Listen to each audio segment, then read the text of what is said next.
কমিটির অন্যতম সদস্য এবং জাতীয় স্থায়ী কমিটি সামান্য একটা সময়ের জন্য ওই কাঠালি নয় সারা বাংলাদেশে এখন খেলতে আসবে না।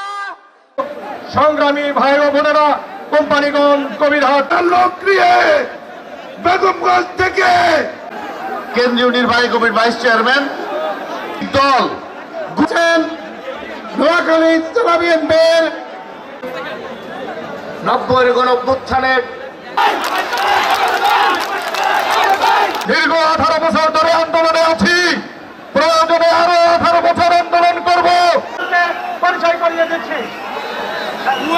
করেছে, মিথ্যা মামলা দিয়েছে, তাদের বিরুদ্ধে তারেক রহমান জিন্দাবাদ জিন্দাবাদ জিন্দাবাদ বলছে তোরা ভুয়া, তোরা চালু করবো।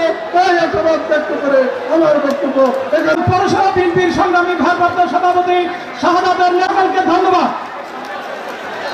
সামনে আসা জিয়া অমরক দেশ নেত্রী বেগম খালেদা জিন্দাবাদ। তারেক রহমানের পরে না পেশ কমিটির থানা বিএনপি বেগমগঞ্জ উপজেলা বিএনপির বিএনপি কেন্দ্রীয় নির্বাহী কমিটির চট্টগ্রাম। সরকার যদি কোনো ষড়যন্ত্র করে আবার আন্দোলন হবে, সেই আন্দোলনের জন্য সকলে প্রস্তুত থাকতে হবে। আমার একটা সোনামণি চাঁদখালি উপজেলায় 22 জন নিহত হয়েছে, তবে 2400 সারা অনেক নিহত হয়েছে, অনেক আহত হয়েছে। যারা কবরস্থানে ঘুমিয়েছে, এখন কিছু লোক ডলার ইউরো আর রিয়াল নিয়ে আমাদের ইমান কিনতে চায়।